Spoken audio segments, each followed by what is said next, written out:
Hi everyone, Anthony Morganti here. Today's video is a continuation of a short series I'm doing where I'm editing different types of images in Luminar Neo. I did one where I edited a simple landscape image. I did another where I edited a more complex landscape image, which included replacing the sky. And I did another where I edited a portrait. I have all those videos in a playlist. I'll have that playlist listed in the description below this video. Included in that playlist will be today's video where I'm going to be editing a wildlife photo.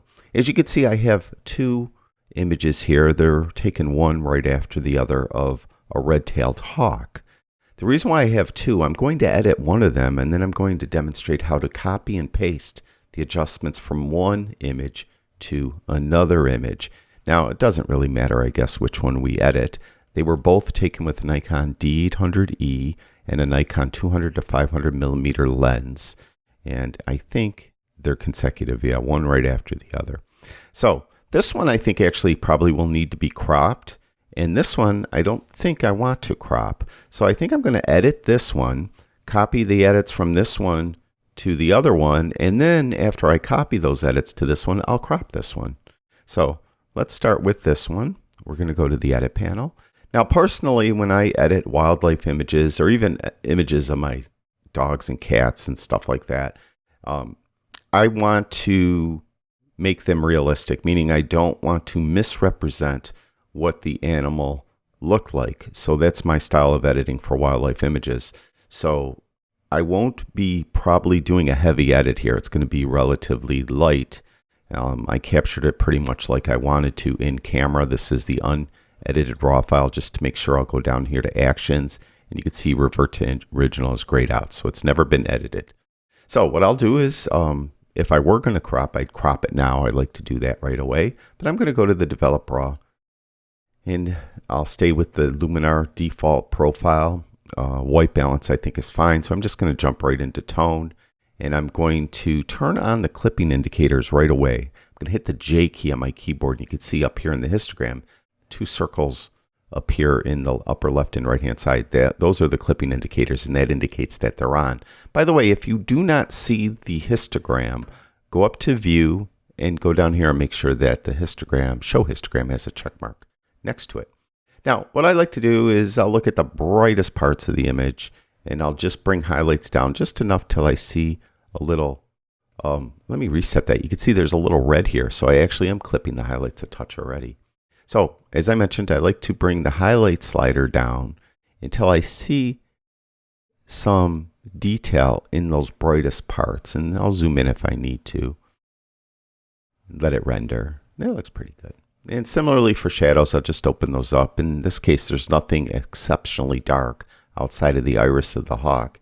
And that's going to be black anyway. That's not going to be any different. So we'll just leave that right there. That looks pretty good. So I'm done with this section, the light section. I'll go to blacks and whites. And I'm going to push up the whites until I start to see some red come through. It's that red overlay. That's because I have the clipping indicators on. That now indicates I'm clipping the highlights. I don't want to clip the highlights at all. I'm going to bring that down. Similarly, I'll move the blacks to the left. And this, I mean, I'll start to clip, but I don't want it that heavy. The bird did not look that contrasty when I saw it in real life. It was more flat. It wasn't as contrasty as one might imagine. So that is a proper black and white adjustment for me for a wildlife image. The bird looks like it looked when I saw it. Now, it's not quite as colorful as it was. So I'm going to go jump down to color and I'm going to add some saturation, but not too much. And really what I'm gauging it by is this sign, because I've been to this wildlife reserve quite often. And I'm familiar with those signs and I know how saturated, colorful they are. And I'm not going to overdo it. So really just like around 4. Again, I don't want to, overdo it. Done with color. Now they have sharpness ahead of noise reduction. I always like to do noise reduction first, even on an app that has both of them together and really they don't. Doing typically, if you're using a third-party app, you want to remove noise as early in your workflow as possible, because if you sharpen first, you're going to enhance the noise, and it's more difficult for that third-party application to remove the noise when it's been sharpened and clarity has been added and structure has been added and stuff like that. But on applications like Lightroom or Luminar that have the sharpness and noise reduction together, it doesn't matter what you do first. So that's probably why they have sharpness first. But still, out of habit, I like to remove noise first. Now, this was shot at ISO 100, and there really is almost no noise. There's maybe just a touch of noise. So I'm just going to eke this up just a tiny bit and let it render. And I'm sure you can't see it on the video, but on my monitor, when it was luminosity slider was at 0, there were tiny, tiny little bits of noise there. They're gone now. Typically, you want to look at the darker areas too. That's going to have more noise than the lighter areas. Then for sharpness, I think I'll reposition the image so I could see the bird's head. It is pretty sharp already. So I'll go to sharpness and I'll just tweak this up a little bit.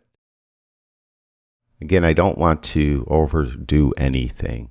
Radius, if you move it to the right, it tends to enhance it a little more. Move it to the left, it's not really doing too much. So just sharpen it, touch. That's good. And noise reduction, we did optics. I'm going to make sure to check all 3 of these boxes. You can see how it did distortion corrections for that 500 millimeter lens. And transform doesn't need to be done. Enhance, not going to do anything there. Nothing needs to be erased. Structure, I'm not going to do that either. Color, I already added enough saturation, and I'm not going to do anything with HSL. This is pretty much what the bird looked like. Let's see here. Vignette, I could do that. What I will do, though, is I will go to details, and I do want to look at this a little bit, and I just want to go to small details here. Just tweak that up a little and let it render. You could see some of the individual fine feathers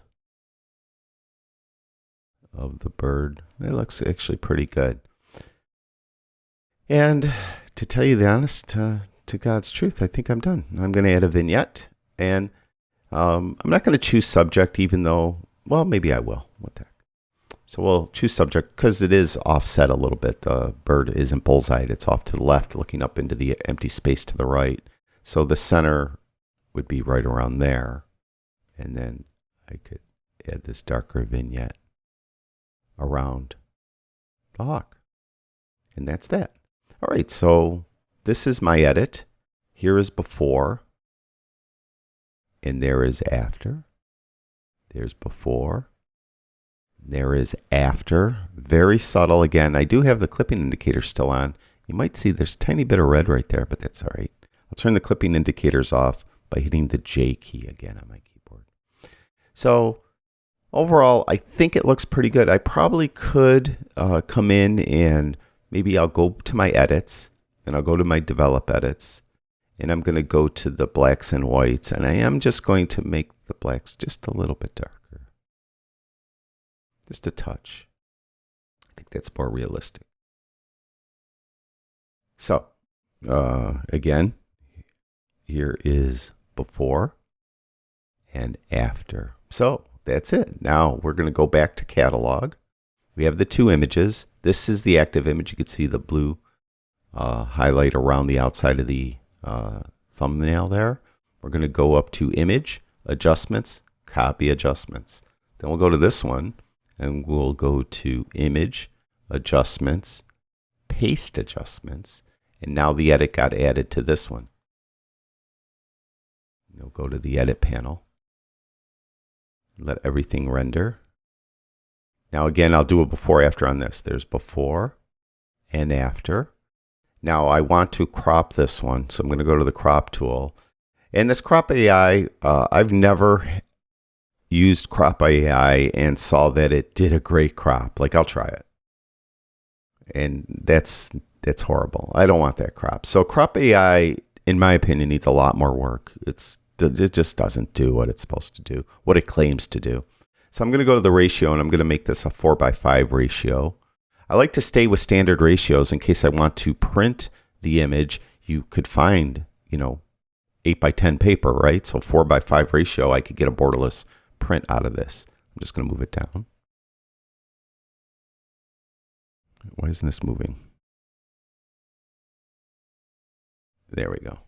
And that's it. I'm going to close the crop tool. So there's my crop of this image. And the only thing I want to check is I'll go to my edits and I'll go to the vignette. And remember, I chose the subject on the other one, and that is probably not quite applicable to this one. So I'm going to redo that and put my vignette on that one. So there is my edit on two different images using Luminar Neo. Again, here's before and there's after. And again, I do subtle vignettes on wildlife images. I hope that didn't disappoint you too much. But that's the way I prefer to do it. I want the animal to be represented faithfully. I don't want it to look like, something from a different planet. So that's the way I do it. Hopefully that helps you use Luminar Neo. Thank you, everyone who watches my videos. I really do appreciate it. Talk to you guys soon.